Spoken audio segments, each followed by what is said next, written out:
a dar continuidad a la serie de mensajes que iniciamos el domingo pasado con base en los 7 mensajes a las 7 iglesias de Asia que nos presenta el libro de Apocalipsis. Las personas de la congregación y fuera de ella que han asistido al seminario que inició hace 3 semanas, creo, 2 semanas, con nuestro invitado, el ministro José Sales, conocen toda la introducción de estos mensajes. Entonces no me voy a detener allí. Sí quiero leer el pasaje y dar puntualmente algunas enseñanzas que el Señor desea dejar en este día para nuestra iglesia. Estos mensajes son representativos de mensajes para la iglesia contemporánea. Quiero que dispongas tu corazón, que no recibas simplemente la información académica, pudiéramos decir, o intelectual, pero que tengas la disposición para que Dios te hable, ¿sí? Para que Dios nos hable como habló a esta iglesia. Hoy vamos a hablar del mensaje a la iglesia de Esmirna, la iglesia perseguida.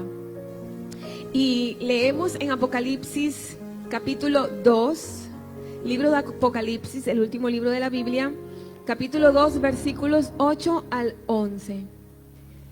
Leemos: en tu nombre, Señor, y escribe al ángel de la iglesia en Esmirna, el primero y el postrero, el que estuvo muerto y vivió, dice esto: yo conozco tus obras y tu tribulación y tu pobreza, pero tú eres rico.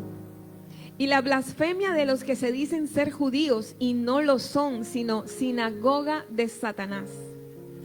No temas en nada lo que vas a padecer. He aquí, el diablo echará a algunos de vosotros en la cárcel para que seáis probados, y tendréis tribulación por 10 días.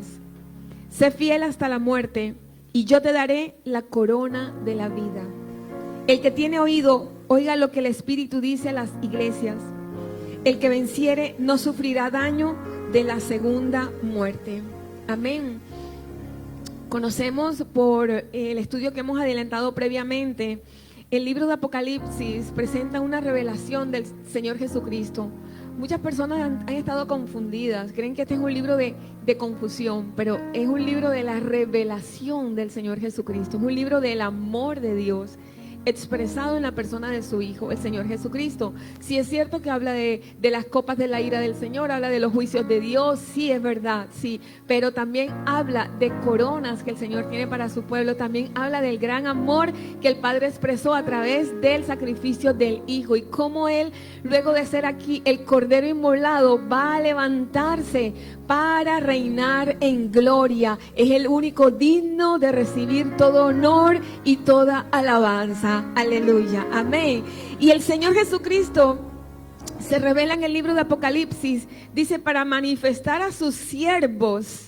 ¿Quiénes son los siervos del Señor acá? Entonces esto es para ti, las cosas que deben suceder pronto. Dice el versículo 1 de Apocalipsis 1. Reveló a Juan en la isla de Patmos las cosas que iban a suceder pronto. Ya han pasado bastantes años, ¿cierto? Ese pronto no significa que viene enseguida, significa la palabra griega, de donde procede, el término griego significa que viene y cuando llega sucede en un instante, ¿sí? Se apresura, apenas se presenta, se apresura a cumplirse, es lo que significa ese pronto. Y dice que el Señor entregó a Juan, que se encontraba prisionero en la isla de Patmos, y le entregó este mensaje a estas 7 iglesias. Lo primero que quiero animarte es que no importa el lugar donde tú te encuentres, la condición ni la circunstancia que te esté afectando, donde tú te encuentres, en lo peor de la situación, en la depresión más grande, en el desaliento, donde estés más tirado, allí, si tú estás dispuesto, tu oído se abrirá para escuchar la voz de Dios. Pablo fue exiliado a esta cárcel en Patmos, que era algo así como Alcatraz, ¿sí? Una cárcel, una isla destinada para castigo, ¿verdad? Y para duros trabajos, sí, pero allí llegó la mayor de las revelaciones de Dios. Mira qué lindo el Señor. ¿Sabes por qué? Porque todo responde a Él. Él manda, Él atraviesa paredes. Él, cuando se presentó a sus discípulos resucitados, dice que ellos estaban todos encerrados en un cuarto y allí se apareció, no como el Chapulín, se apareció como el resucitado. Amén. Allí se presentó y el Señor deja estos mensajes, y nuestro pastor estuvo la semana pasada enseñándonos el primer mensaje a la iglesia de Éfeso, la iglesia que perdió su primer amor. ¿Recuerdan? Su primer amor. Hoy vamos a hablar entonces de Esmirna, la iglesia perseguida. Y esta serie de mensajes llevan un mismo eje, ¿sí? Y lo primero que hace el Señor en los 7 mensajes, lo vamos a estar viendo cada domingo, es que Él se revela, ¿sí?, a cada iglesia. Se introduce, se presenta a sí mismo, ¿sí?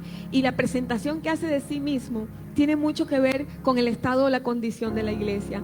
Encontramos en el versículo 8, dice, escribe al ángel de la iglesia en Esmirna, el primero y el postrero, el que estuvo muerto y vivió, dice esto. Él se presenta como el primero y el postrero, el que estuvo muerto pero resucitó. ¿Y por qué se presenta de esta manera? Porque la ciudad de Esmirna era una ciudad esplendorosa, de mucho esplendor en el Asia Menor. Era la ciudad más hermosa. Se disputaba en esto con Éfeso, pero todos los historiadores coinciden que Esmirna era una ciudad de gran esplendor, una iglesia además muy destacada por su comercio, reconocida por el comercio especialmente de los vinos. Era una ciudad que fue construida de manera estratégica. Fue construida de manera estratégica porque dicen que parecía como si fuese una gran estatua que comenzara en el mar y terminara en las colinas. Imagínense. Dice que tenían un puerto que era el puerto más seguro. En medio de una guerra podían hasta cerrar el puerto y nadie podía ingresar. Dicen que estaba rodeada por unas colinas llamadas El Pago, ¿sí? Y esas colinas, en cada colina había un templo que ellos habían construido a sus varios dioses, entre ellos Zeus, Afrodita, ¿sí?, Apolos. A cada uno le tenían un templo de adoración. Entonces era una ciudad idólatra. Y conocemos a través de los tiempos que la idolatría también ha dado como unos pasos de transformación, por decirlo así. No sé si está bien dicho. Porque comenzaron, en la mitología griega, comenzaron a adorar estatuas. Por eso levantaban esos templos con grandes estatuas. Pero luego ellos comenzaron también a adorar, a idolatrar a los muertos. Los emperadores romanos que morían, ellos los idolatraban, y Esmirna era una ciudad leal hasta la muerte por el imperio romano. Ellos también adoraban a los emperadores muertos, pero en este tiempo en que Juan escribió, Esmirna ahora se encontraba en otro nivel de idolatría, porque también ellos adoraban a los emperadores vivos. Entonces se levantaron también imágenes de los emperadores que estaban reinando, y ellos eran fieles a la monarquía romana. Se levantaron entonces imágenes de César, ¿sí? La primera que se levantó fue la de Tiberio César, y se estableció todo un orden cúltico para que todo ciudadano de Esmirna y todo ciudadano romano tuviese que rendir culto a esa imagen de Tiberio César, y tenían que quemar una pizca de incienso delante de la imagen y decir: César es el Señor. César es el Señor. Esto tenían que hacerlo absolutamente todos los ciudadanos romanos y de las ciudades que reconocían esta monarquía. Entonces, encontramos por qué el Señor se presenta como el primero y el último. Él dice: yo soy el Señor. Yo soy el Señor. Tú idolatras a tus emperadores muertos y vivos, pero yo soy el Señor. Y saben, y dice: el que estuvo muerto pero vivió. ¿Sabes qué dice? Tú estás idolatrando un emperador vivo que va a morir, lo vas a seguir idolatrando, pero ese no va a cobrar vida. Pero yo sí estuve muerto y cobré vida y resucité. Yo soy el que manda aquí. Yo soy el que tengo el control. Tú tienes que confiar en mí, porque ya yo sé lo que tú estás viviendo. Yo trascendí la vida, trascendí la muerte, y aquí estoy reinando. Aleluya, no sé, yo estaría bien contenta, porque a mí esto me infunde la confianza de que cualquiera sea la situación que yo esté viviendo, El Señor está conmigo y Él me entiende, Él me entiende, Él me entiende, Él lo vivió, Él conquistó la muerte. ¿Cuál es el mayor temor del ser humano? Morir. No sé tú, a mí no me da miedo morirme. Donde voy yo voy a estar mejor. Mira, donde yo voy a estar. ¿Quién me va a decir que no levante las manos?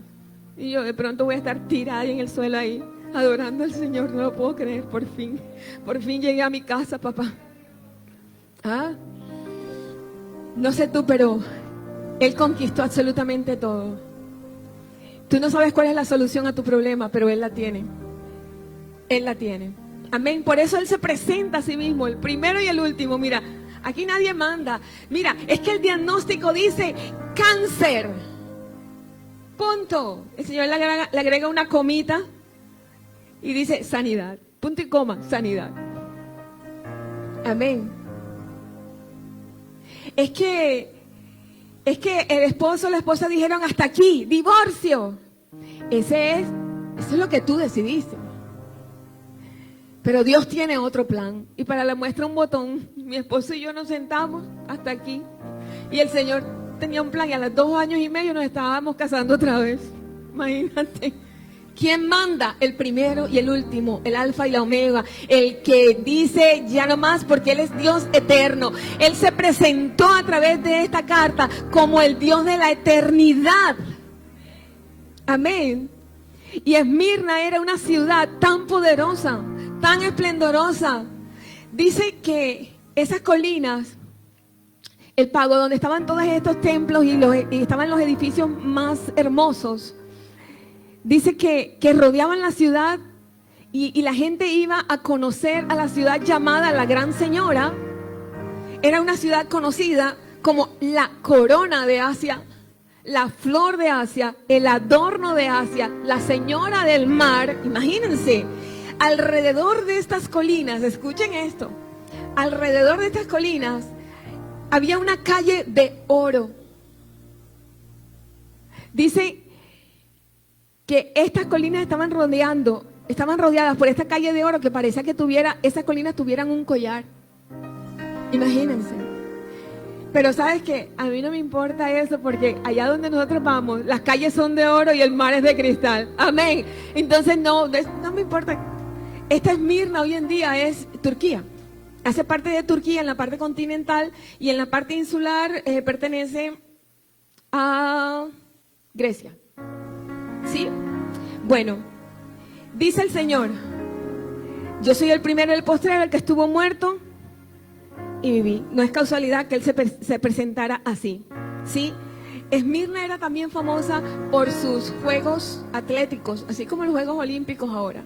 Era una ciudad de mucho deporte, de mucha competencia deportiva. Tenían espacios construidos de una manera esplendorosa para esto.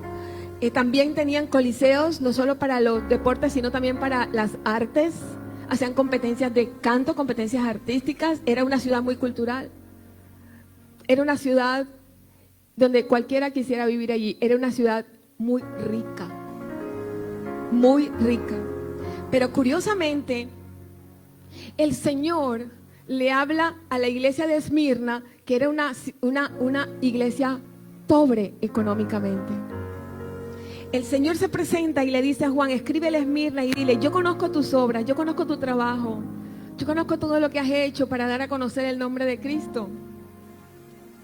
Y también conozco tu tribulación y tu pobreza, pero tú eres rico. El Señor a esta iglesia todo lo que hace es elogiarla. No encuentras en esta iglesia, como ocurrió la semana pasada en el mensaje a Éfeso, que el Señor tuviese un veredicto contra ella porque la iglesia tenía algo en contra delante de Dios. No, era una iglesia de la cual el Señor se sentía realmente gozoso. ¿Sí? Y Él le da estos elogios y curiosamente resalta en estos elogios 3 características de las que te voy a hablar. La primera una iglesia perseguida.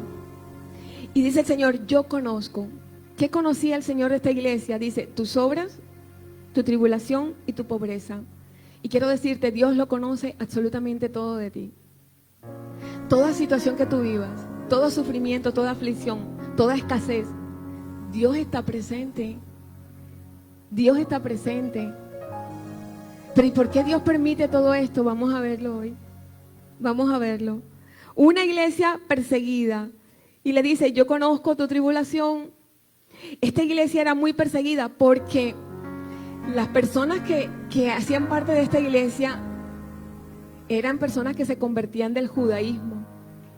Y era una iglesia no solo perseguida por la clase, había dos clases muy marcadas, los muy ricos y los muy pobres.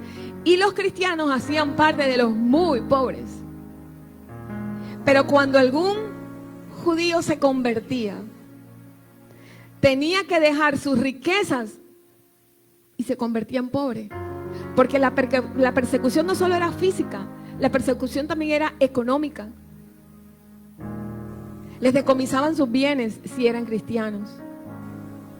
Y dicen los historiadores que esta iglesia, esto tocó mucho mi corazón, que esta iglesia, queriendo dar, no podía dar.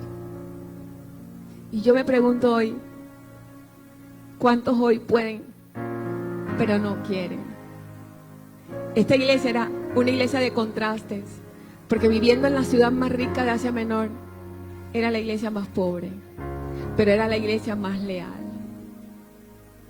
Más leal, lo vamos a ver. Y el Señor le dice, yo conozco tu tribulación. La palabra griega, kliosin, significa tu presión, tu carga en el espíritu, el asedio que te tienen. El Señor sabía todo su dolor. Quien quisiera ser cristiano sabía que se enfrentaba al terror de la inseguridad, aún por cuidarse hasta de la misma familia. Los dejaban morir de hambre. Había un puerto y llegaban los alimentos en barcos, y cuando se demoraban por llegar los barcos, de pronto porque los vientos eran contrarios, los primeros que morían de hambre eran los cristianos. Nadie los ayudaba. ¿Y dónde estaba Dios? Vamos a ver. Una iglesia que el Señor dice, pobre, yo conozco tu pobreza, pero luego añade, pero tú eres rico. Una iglesia que se encontraba en bancarrota material, pero el Señor le dice, pero tú eres rico en espíritu. Y yo prefiero una iglesia pobre en lo material, pero con riqueza espiritual. Y no rica en lo material y pobre en lo espiritual, porque los bienes se quedan aquí. Los bienes no te los llevas a la eternidad, ni para el infierno ni para el cielo. No te los puedes llevar. ¿Sí? Santiago 2.5, vamos a ver qué nos dice Santiago 2.5 para apoyarnos.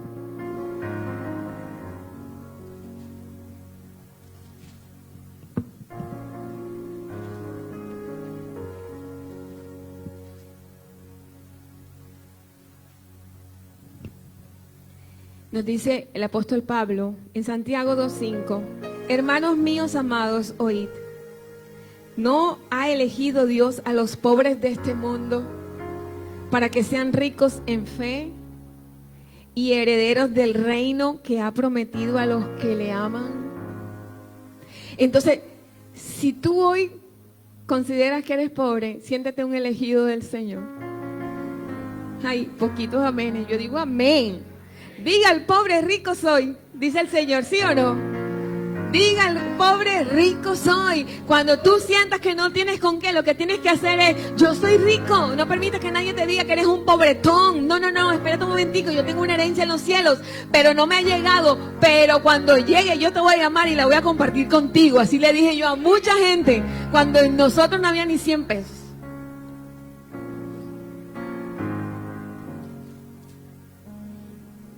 Que la pobreza jamás sea motivo de tu tristeza ni de la amargura de tu corazón. Porque tu bolsillo puede estar vacío, pero tu corazón tiene que estar lleno de agradecimiento al Señor, porque yo te aseguro, aún sin conocer todo de ti, que muchos oran al Señor para que les dé lo que ya Dios te dio a ti primero.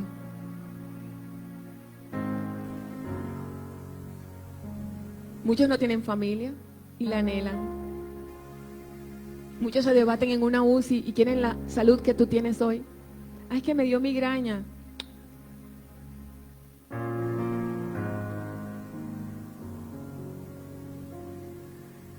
El Señor es fiel. Somos elegidos del Señor. ¿Sabes qué es elegido? Que el Señor ve la multitud y no, ese no, ese no, ese no. Esta sí. Esta sí. Escogido. En quien Dios se deleita. Ese eres tú. Pero es que yo digo, de pronto esto, hago lo otro. Sabes que el Señor tiene paciencia para que tú, por tanto amor que Él tiene contigo, que a pesar de ser tan pecador, su Hijo murió por ti, te sigue bendiciendo, tú digas, ya voy a dejar de pecar porque mi Dios no merece esto. Pero Él cuando te ve, a quien ve es a su Hijo Jesucristo, porque su sangre nos cubrió. Amén. Sin embargo, tú eres rico. Esta iglesia simboliza las iglesias de la persecución de los 3 primeros siglos después del Señor Jesucristo. Y esta fue la más sufrida de todas. La más sufrida de todas. El Señor le dice, tú eres pobre, pero es que tú eres rico. ¿Rico en qué? En el Espíritu. Como lo leímos aquí, en fe. En la herencia de sus promesas. Ay, pero es que son promesas, sí, pero es que la promesa, el que tiene la promesa, espera el cumplimiento. Amén. Y el cumplimiento viene por la fe. El cumplimiento viene por la fe. Amén. Cuando el Señor dice tú eres pobre, la palabra griega es tocheia. Significa tirado en el suelo, agachado totalmente. Significa enfáticamente no tenía nada de bienes. Y fíjense algo.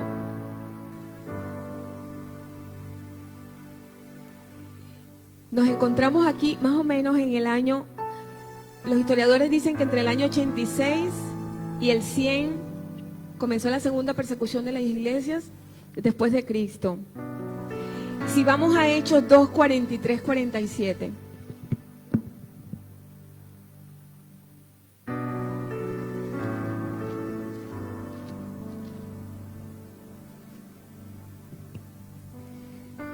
...43 al 47, Hechos 2... la vida de los primeros cristianos. Y sobrevino temor a toda persona, y muchas maravillas y señales eran hechas por los apóstoles. Todos los que habían creído estaban juntos, unidad, y tenían en común todas las cosas. Como había unidad, ellos se enteraban de que, ay, Susanita no tiene para pagar el colegio de la hija, pero yo tengo, yo te puedo dar. Eso permite la unidad. Y vendían sus propiedades y sus bienes, o sea que la iglesia tenía bienes, la iglesia primitiva, pero los vendían y los repartían a todos según la necesidad de cada uno. No era que se quedaban sin nada, que si tenía 5 casas vendías una para aportar al reino. Esto fue la iglesia primitiva, no eran acaparadores. No, pero es que yo estoy asegurando el futuro de mis hijos. El hijo acaba de nacer, pero ya está guardando para la universidad. El que está, yo no sé, yo voy a ser bien osada en esta mañana. Pero según lo que hemos estudiado de las señales antes del fin, el que tiene hoy bebé no lo verá en la universidad. Porque los tiempos están dados. ¿Tú has pensado en eso? No, qué bueno que tú estudies las señales antes del fin. No sé si me van a criticar después, pero las señales están dadas. Y todas las teorías apuntan a que El Señor dice en su palabra que nadie conoce el día ni la hora, pero sí hay señales. Y todos apuntan de que esto no sigue de 2040. Hablan de 2033. Y si tú quieres tener más certeza de esto, asiste con nosotros al discipulado de los lunes, estamos hablando de eso. ¿Sí? Porque tenemos que ser apercibidos de los tiempos. A veces nos cargamos con tantas y tantas y tantas presiones. Y estamos perdidos del tiempo de la eternidad. Tú encárgate de cumplir la gran comisión. Y el Señor se encargará de todo en tu vida. Porque para eso Él te dio la vida.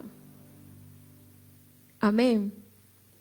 Dice que ellos vendían absolutamente todo. Lucas 6:20 nos dice que el Señor bendice a los pobres porque de ellos es el reino. De ellos es el reino. Qué hermoso el Señor, porque Él no se queda con nada. Él no se olvida de todo el trabajo de su pueblo. Él no se olvida del consejo que tú has dado. Él no se olvida del hombro que prestaste para que alguien llorara. Él no se olvida de la palabra dada. Él no se olvida de cuando viniste y barriste en el templo. Él no se olvida del trabajo que haces como papá, como mamá. Él no se olvida de lo que haces como esposo y esposa. Él no se olvida de eso. Él tiene recompensas. Amén. Y las va a entregar a los fieles. A los fieles. Gracias, Señor, gracias. Pero tú eres rico, el Señor a esta iglesia, Él no se queja de nada con esta iglesia. Qué hermoso. Qué hermoso. ¿Sabes? Pablo nos dice en 2 Corintios 6:10, como entristecidos, mas siempre gozosos, como pobres, mas enriqueciendo a muchos. Como no teniendo nada, mas poseyéndolo todo. Está hablando Él de los siervos del Señor. ¿Cómo vivían en ese tiempo? Ellos eran muy atacados. ¿Sí? Y dicen, no teníamos nada, pero enriquecíamos a muchos. ¿Cómo yo no teniendo nada puedo enriquecer a alguien? Tú puedes tener una promesa tan clara en tu corazón que alguien necesita en medio de su aflicción. Tú puedes tener un testimonio de algo que alguien está esperando en su vida y se va a llenar de la fe de saber que sabe que no fue que hace más de 2020 años el Señor dijo esto. No, que han pasado más de 2020 años y lo que Él dijo allá se cumplió hoy en ti y también se va a cumplir en ellos. Porque para eso el Señor te permite el sufrimiento. Tú quieres saber por qué esta iglesia sufrió tanto y el Señor lo permitió para testimonio a nosotros, porque si no hoy no tendríamos de dónde aprender. Hoy estamos aprendiendo de la iglesia de Esmirna, una iglesia fiel al Señor hasta la muerte. Hasta la muerte. Era una iglesia muy afligida. Era una iglesia muy afligida. ¿Sabes por qué vivían aflicciones?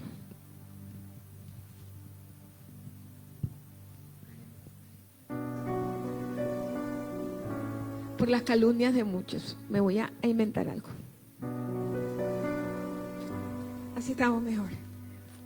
Por las calumnias de muchos.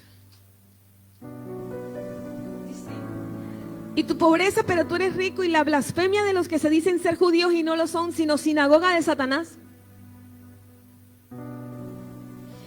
Porque ellos eran perseguidos físicamente, perseguidos económicamente y perseguidos por los mismos judíos, porque dentro de la clase alta de Esmirna había judíos ricos que ostentaban sus riquezas. ¡Qué tristeza!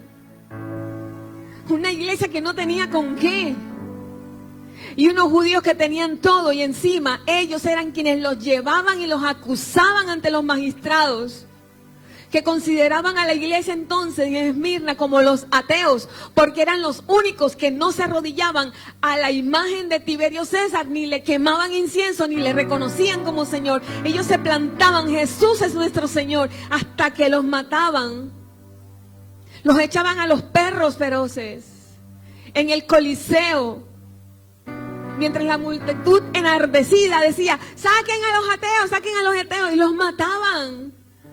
Los quemaban vivos, los apedreaban, los torturaban hasta la muerte.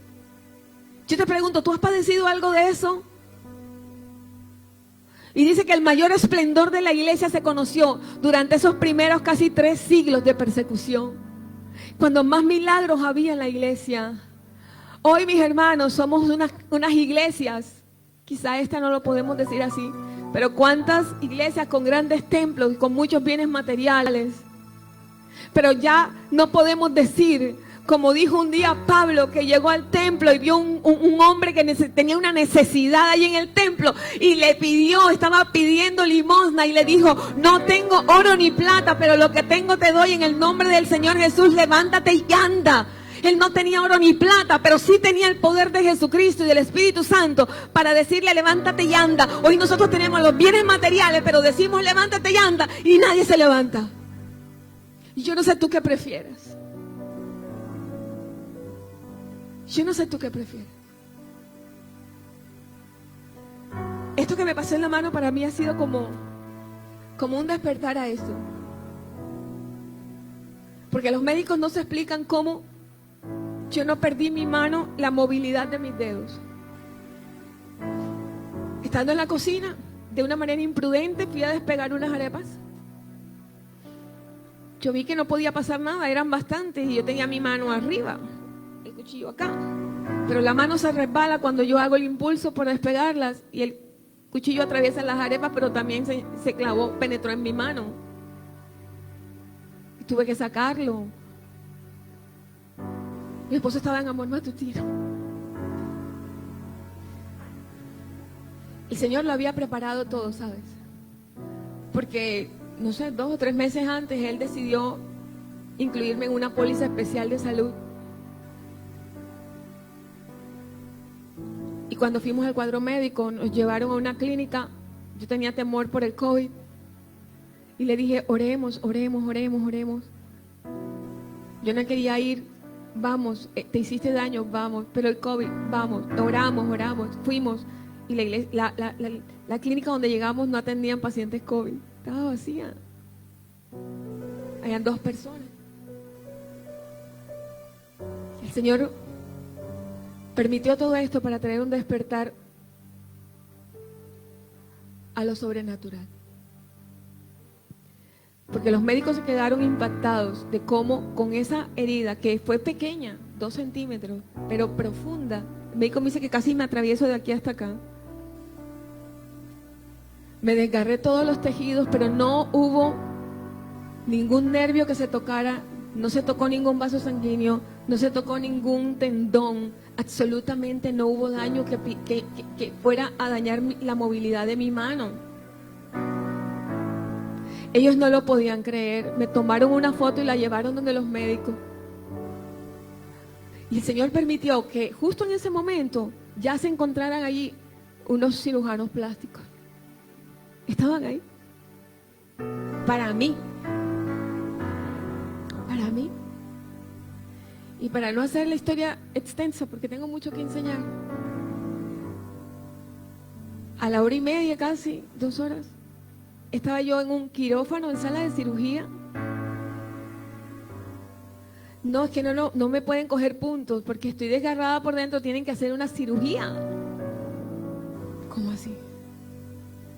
Pero yo me imagino que me vas a sedar, que no me vas a hacer eso así. No, la vamos a anestesiar de pie a cabeza. Yo no lo podía creer. Wow. Yo me quedé como...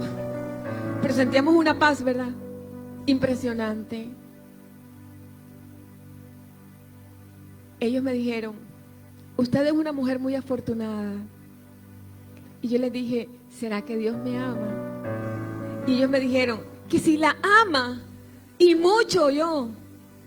Increíble que usted no se haya hecho daño. La herida fue totalmente perpendicular a los nervios, a los tendones y a todo. Y casi se atraviesa. Dios la ama mucho. Y me lo repetían.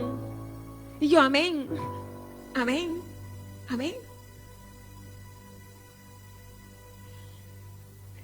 Y para mí reflexionar en todo esto ha sido recordar quién está conmigo, quién me guarda, quién me cuida.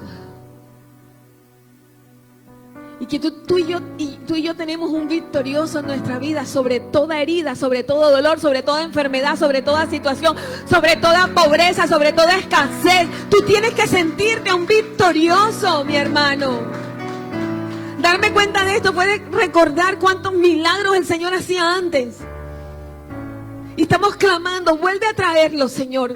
Cuando orábamos y la gente se levantaba, se sanaba, una sola llamada telefónica. Y hermanos, el Señor nos permitió vivir milagros. Y queremos eso otra vez. Y estamos clamando por esto.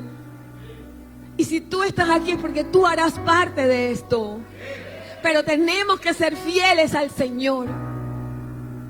Fieles en no detenernos en la amargura por la pobreza económica, ¿sabes? Con nosotros está el dueño del oro y la plata, pero que seamos una iglesia rica en fe, rica en paciencia, rica en unidad, rica, hermano, en misericordia, en compasión por los necesitados. Que tú te sientes a comer y veas ese banquete y digas, ¿quién de mis hermanos tendrá o no tendrá? Voy a llamar a los pastores. Yo anhelo eso. Que tú teniéndolo todo puedas sembrar. No en nosotros. No. Pero tú no sabes la necesidad del que está sentado a tu lado hoy o del que está allí en la cámara, a través de la cámara. Hay gente que a veces no tiene para comer. ¿Cómo? Sí. Sí. Durante la pandemia fue impresionante toda la ayuda que tuvo que dar la Fundación Padres e Hijos y Adulam. Y le damos gracias al Señor las personas que fueron sensibles a esto.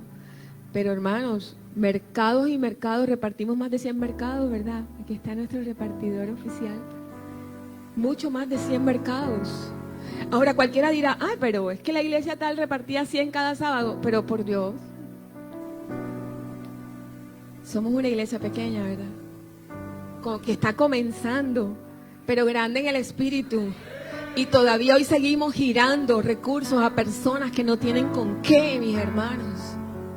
¿Por qué? No lo tengo que decir para que usted diga, ay, qué bueno. No, te quiero decir lo que ocurre a tu alrededor, en medio de tu comodidad. Debemos apercibirnos. Debemos apercibirnos. Estos judíos dicen que eran sinagoga de Satanás. ¿Sabes por qué? Porque estaban más pendientes de los ritos.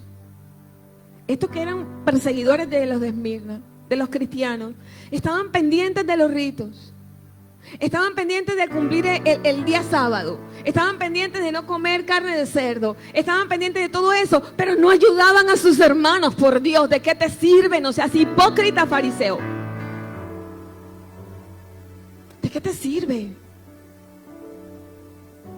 Que la circuncisión, dice la palabra en Romanos 2:9, que identifica verdaderamente al nacido de nuevo, es la del corazón, no la del prepucio. Ellos se creían muy cumplidores de la ley, pero eran inmorales. Dice Juan que el mismo Señor Jesús le dijo, se dicen judíos, pero son sinagoga de Satanás. Y te voy a decir algo. El Señor nos llamó a nosotros no a ser sinagoga del enemigo. Sinagoga es lugar de reunión, asamblea, congregación, no del diablo. Que cuando nos reunamos sea para glorificar al Señor, no para ser usados por Satanás para dividir, para hablar del uno y del otro, para murmurar. Mira, si lo que vas a decir de una persona lo puedes decir, si la persona está presente, dilo, pero si no, mejor calla, porque estás abriéndole puertas a Satanás. Desafortunadamente somos el ejército que acaba con sus heridos. No aceptamos que el hermano caiga, pero ay, la alabanza, ese hermano, ¿cómo se le ocurre? Óyeme, estamos bajo construcción.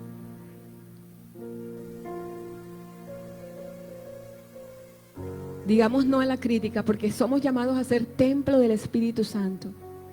No templo, no sinagoga del enemigo. Y la palabra que se usa aquí para hablar de Satanás es el acusador, el calumniador. ¿Sabes que esta iglesia era muy atacada por los judíos y los calumniaban. ¿De qué los acusaban? Imagínense, los acusaban de ser caníbales. Ay, ¿pero por qué? Porque cuando iban a hacer la Santa Cena, las palabras eran: este es mi cuerpo, tomad el pan, ¿verdad? Este es mi cuerpo que fue entregado por ustedes y mi sangre. Entonces ellos los acusaban de que eran caníbales porque cada vez que hacían la Santa Cena se comían a Cristo. Nos reímos, pero ellos sufrían por eso, porque los mataban por eso. Los calumniaban de ser brujos, hechiceros y ateos, porque no entendían que existiese un culto sin imágenes. Y ellos adoraban a un Dios que no se ve, pero que es más vivo y real que cualquiera de esos que ellos levantaron. Amén. Los acusaban de ser divisores en la familia, porque ustedes saben lo que ocurre cuando tú llegas a los pies de Cristo y tu familia no. ¡Ay! Cierto. Los primeros que vienen contra ti son los tuyos. Lo dice la palabra. Yo vine aquí a traer disensión entre el padre y el hijo, la madre y la hija. ¿Sí o no lo dice la palabra? El mismo Señor. ¿Por qué? Porque cuando Él llega, la luz se establece y las tinieblas se separan. Pero comienza el Señor a establecer el orden y la luz. Si nosotros que somos luz nos seguimos enchufando a la fuente de energía. Porque a veces nos detenemos en el sufrimiento. Ay, es que mi esposo. No, pastora, usted es súper chévere porque su esposo es pastor y también es converso, mi amor, pero no siempre fue así. Ay, porque ven la gloria, pero no saben la historia. Pero yo todo se iba y se lo llevaba al Señor. Cuando quería pelear con Él y decirle malas palabras, iba y se las decía al Señor. Negro ese, que se está creyendo ese. Y comenzaba el Señor a hablarme. Y tú, mi amor, la blanquita, que comenzó primero conmigo, porque creemos que somos mejores que los demás, judíos. Ojo. Y la segunda clase de judíos que acusaba a esta iglesia eran aquellos que querían, no solo los atacaban por lo que hacían y cómo eran su culto, sino que querían y pretendían judaizarlos a ellos. Mezclar la ley con la gracia, ¿sabes? No. Y aún hoy, ¿cuánto cristiano que no conoce la palabra revelada del Espíritu? Tú lo ves con una kippah en la cabeza. Hombre, ¿qué es esto? Usted no conoce la palabra. No, que tienes que celebrar el Shabbat. Vamos a la palabra. Vamos a la palabra. Porque aún yo veo en la palabra promesas que no son para los gentiles, sino para el pueblo judío. Y hay promesas que son para la iglesia y no para los judíos. ¿Quién eres tú? Y la palabra dice que en el Señor todos somos uno. Déjale a los judíos lo de los judíos. Tú eres la desposada del Señor, la iglesia. Y estamos viviendo una época que se llama la dispensación de la gracia, en donde el Señor detuvo absolutamente el reloj para el pueblo judío y está a cargo de perfeccionar su iglesia, nosotros. Pero cuando Él venga en las nubes y seamos arrebatados con Él y nos vayamos con Él, se abrirá una vez más, se activará el reloj profético para Israel, y entonces ellos son los que van a vivir aquí el tiempo de tribulación. Si tú te vas a creer que te vas a judaizar, te vas a quedar para la tribulación, porque la iglesia no la va a vivir. Amén. No es que yo tengo que hacer esto, La iglesia más perseguida. Fue tan perseguida.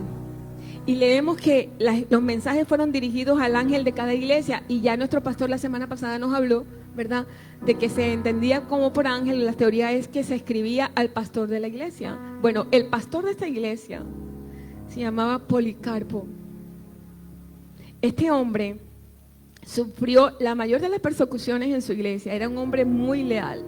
Ya siendo un anciano, él tuvo que esconderse en una finca. Pero en esa finca el Señor le dio un sueño donde su almohada se llenaba de llamas, de fuego. Y él se levantó y entendió: voy a morir de esta forma. Efectivamente, uno de los de la iglesia fue torturado hasta hacerle confesar cuál era el paradero de su pastor.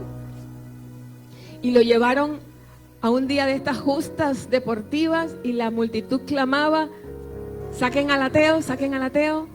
Sacaron a Policarpo, era un anciano, lo ataron en el patíbulo y el procónsul le decía, trataba de disuadirlo: ¿qué tiene de malo que te arrodilles delante de la estatua de César, quemes un poco de incienso y declares que Él es el Señor? Eso te va a conceder más años de vida. Él tenía en este entonces 86 años. Y él respondió de esta manera: 86 años hace que sirvo a mi Señor y todo lo que Él me ha hecho es bien. ¿Cómo puedo negar a mi Señor y a mi Dios?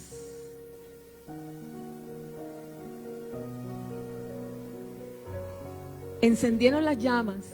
Escuchen esto. Y él hizo una oración muy extensa, pero yo solo tomé una frase. Y él dijo: te doy gracias, mi rey, que en tu gracia has pensado en mí como digno en este día y en esta hora de que yo pueda ser contado como uno de tus mártires, apresurando un poco de esta copa de mi Cristo.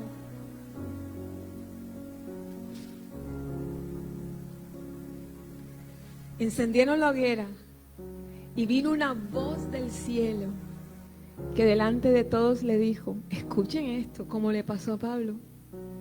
Wow. Le dijo: Policarpo, sé fuerte y pórtate como un hombre. Las llamas, cuando salió la voz, se hicieron en un cerco y las llamas no lo tocaron. Este registro está en la historia, lo encuentras en Google, no en la Biblia, en la historia. Es un hecho histórico que quedó registrado.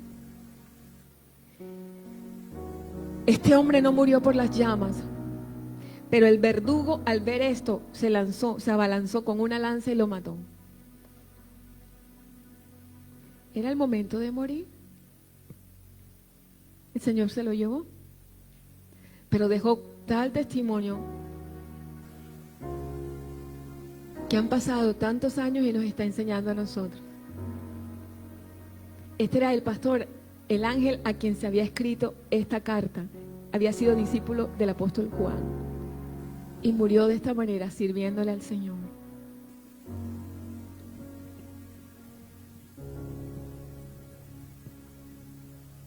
Y yo te pregunto, ¿cuáles son tus tribulaciones hoy? ¿Cuáles son tus aflicciones hoy? Porque yo encuentro que la palabra nos dice que la lengua es un fuego y a veces hoy bastante que nos prenden a nosotros esa hoguera. ¿Cuántas veces no nos hemos visto en medio de ese fuego? Le pregunto a mi pastor. Bastante. Pero el Señor sigue haciendo un cerco para que ese fuego no nos haga daño.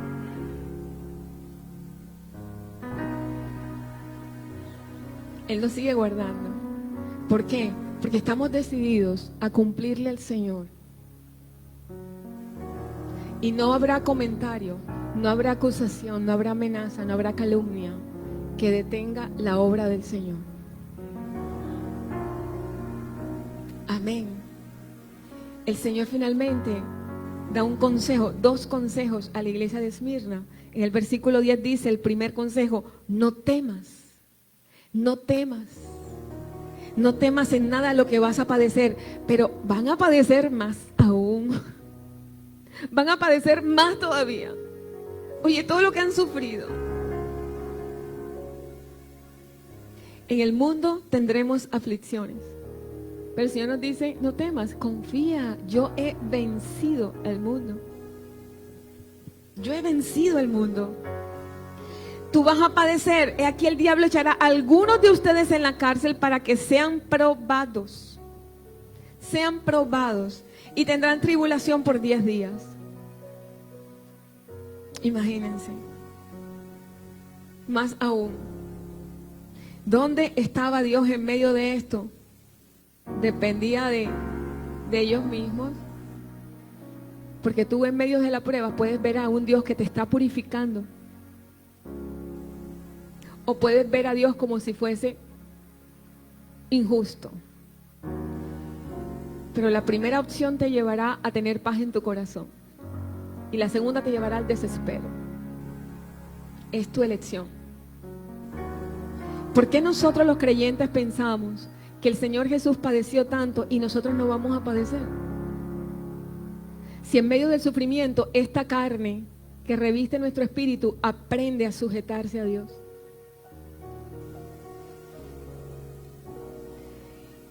En estos siglos de la mayor persecución fue donde se conoció la iglesia más poderosa. Cuando la persecución cesó de esta manera, la iglesia se comenzó a enfriar. Pero todos estos cristianos torturados y martirizados cada vez expedían un mayor y fragante y sublime testimonio de vida. Y de esto se trata. ¿A qué se refería el Señor con esta prueba de 10 días? Algunos autores dicen que fueron 10 días literales. Pero 10 días para una iglesia que sufría tanto se considera como poco tiempo, ¿verdad? Hay varias teorías.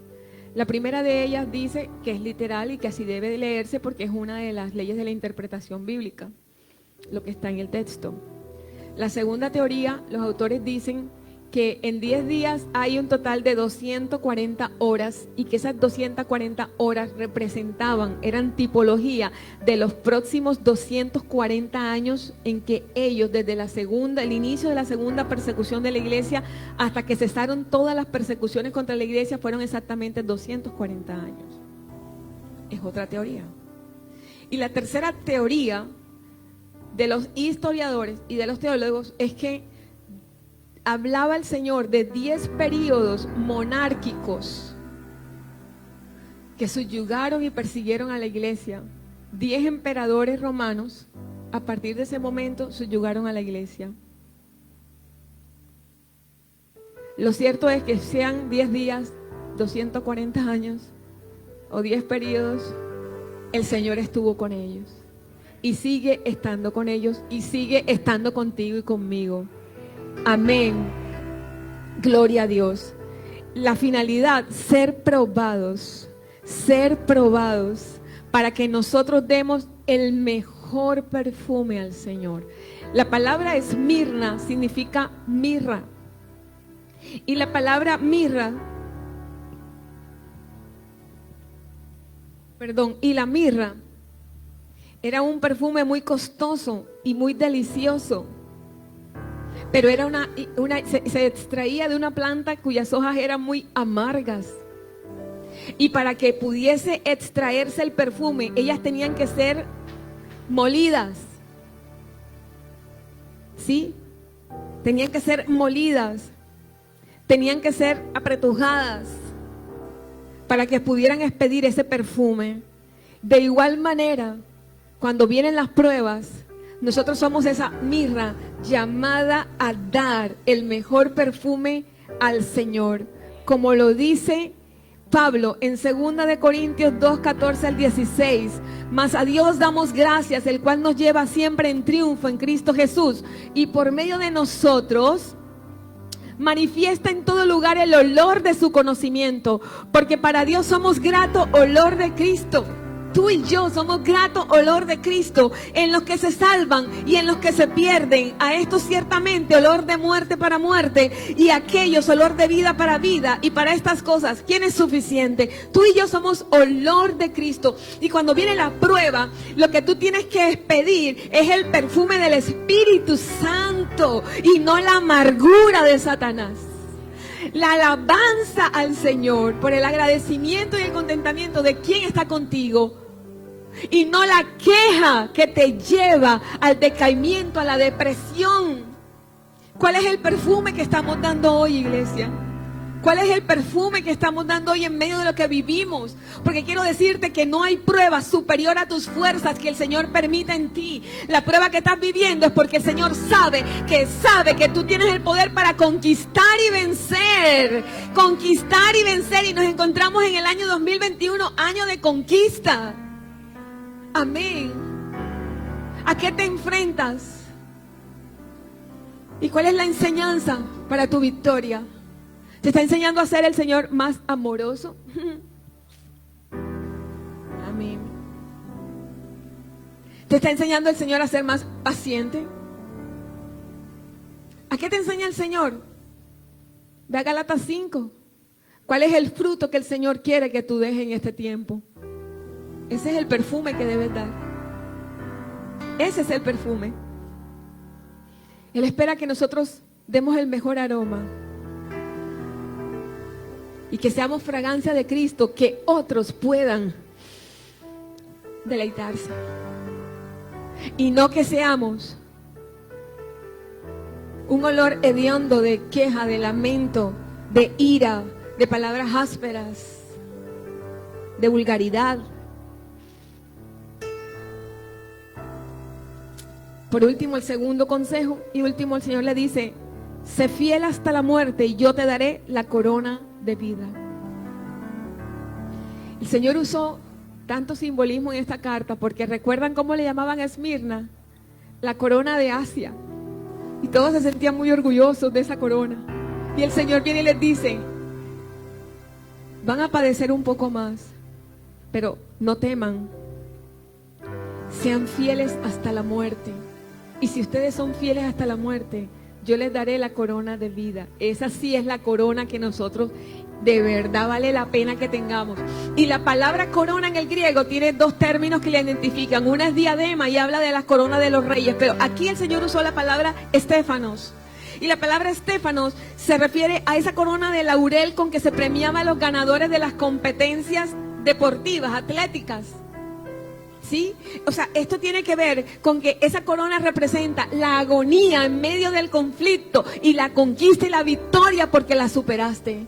Esta es la corona que Dios te va a decir. ¿Sabes qué está diciendo el Señor? Cuando Él te da esa corona, está diciendo: tú eres mi vencedor, tú eres más que vencedor en mí. Tú ahora yo te voy a coronar, porque te voy a decir algo, pueblo: más vale lo que Dios piense de ti que lo que piense el hombre. Ese sí que sabe cuál es tu valor personal. Aleluya. Pero tenemos que ser fieles hasta la muerte. En esta vida muchos te van a coronar de espinas, pero cuando lleguemos al Señor, Él nos va a coronar de gloria y de vida. Aleluya. Yo creo que vale la pena, vale la pena. Y no puedes tener la una sin la otra, ¿sabes? ¿De qué te van a premiar si no sabes lo que es el dolor de una espina? ¿De qué te van a premiar? El Señor les hace un desafío. Oigan lo que el Espíritu dice. Oigan lo que el Espíritu dice a las iglesias. El que venciere no sufrirá el daño de la muerte segunda. Todos tendremos una muerte física, pero también habrá, para los que no sean fieles al Señor, una muerte espiritual. Una muerte que significa una total separación de Dios por toda la eternidad, hermano. ¿Sabes qué? No le tengas miedo a la muerte, tenle miedo a la muerte segunda. Y hoy el Señor nos está diciendo cómo nosotros podemos vivir para siempre. Seamos leales, seamos fieles. ¿Hasta la muerte de qué, pastora? Hasta la muerte de tu yo. Porque hoy no tenemos leones que nos persigan. Hoy no tenemos hogueras donde nos van a quemar. Damos gracias a Dios por la libertad de cultos en esta Colombia. Pero ¿sabes qué? El enemigo se ha inventado ahora un yo tan fortalecido. Y el Señor nos llama a que voluntaria y espontáneamente, en medio de toda prueba, nosotros le demos muerte a este yo. A este yo que se niega a perdonar. A este yo que se niega a hacer lo que Dios dice que hagas para su gloria.